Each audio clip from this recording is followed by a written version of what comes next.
खुलुमबाय लोगोफोर दा बड'स इउट्युब चेनेलाव नोंथांमोनखौ बरायबाय।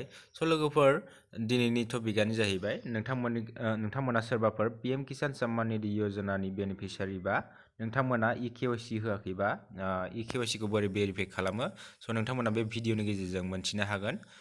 नोंथांमोना बे भिडिअखौ नायलांबाय थाबानो जाबाय e-kyc खौ बोरै भेरिफाइ खालामो नोंथांमोना गावनि मबाइलजोंनो e-kyc खौ भेरिफाइ खालामनानै लानो हागोन। लोगोफोर भिडिअखौ स्टार्ट खालामनोसै।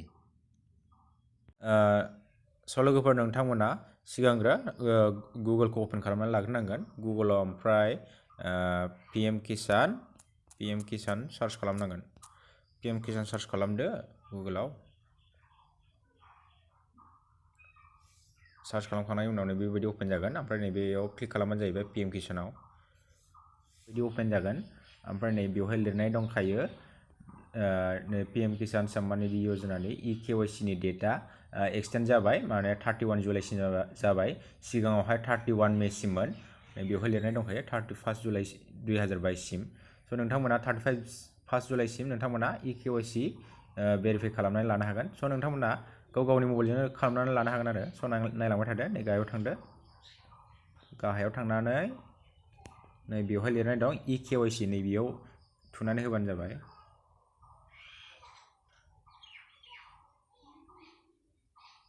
बेयाव थुनानै होखांनायनि उनाव बेबायदि ओपन जागोन। बेवहाय आधार कार्ड बिदों, आधार कार्ड नाम्बार बिदों। बेवहाय आधार कार्ड नाम्बारखौ होबानो जाबाय गावबा गावनिखौ।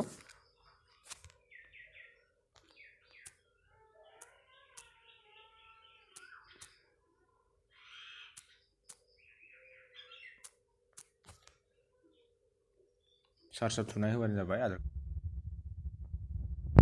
ओमफ्राय बेबायदि ओपन जागोन। आधार रेजिस्टार मबाइल नाम्बार बिगोन। बेवहाय मबाइल नाम्बारखौ होबानो जाबाय। ओमफ्राय गेट मबाइल OTP आव क्लिक खालामबानो जाहैबाय। लोगोफोर आंनिया माने अलरेडि सिगाङावनो e-kyc भेरिफाइ जाखांबायमोन आरो। बेखायनो बेबायदि देखायदों। बेवहाय नायबानो जाबाय e-kyc इज अलरेडि डान अन पीएम किसान पर्टेल। अलरेडि आंना माने भेरिफाइ जाखांखाबायमोन आरो। आं सिगाङाव भेरिफाइ खालामनानै लाखांबायमोन। नोंथांमोना भेरिफाइ खालामाखैबा भेरिफाइ खालामनानै लाबानो जाबाय। नोंथांमोननि गेजेराव बे गेट मबाइल OTP आव क्लिक खालामबानो नोंथांमोननि मबाइल नाम्बाराव रेजिस्टार मबाइल नाम्बाराव मोनसे OTP थांगोन आरो। बे OTP खौ नोंथांमोना गाहायाव मोनसे अपसन ओंखारबावगोन। बेवहाय होनानै OTP खौ होनानै क्लिक खालामबानो नोंसिना अलरेडि e-kyc भेरिफाइ जागोन आरो।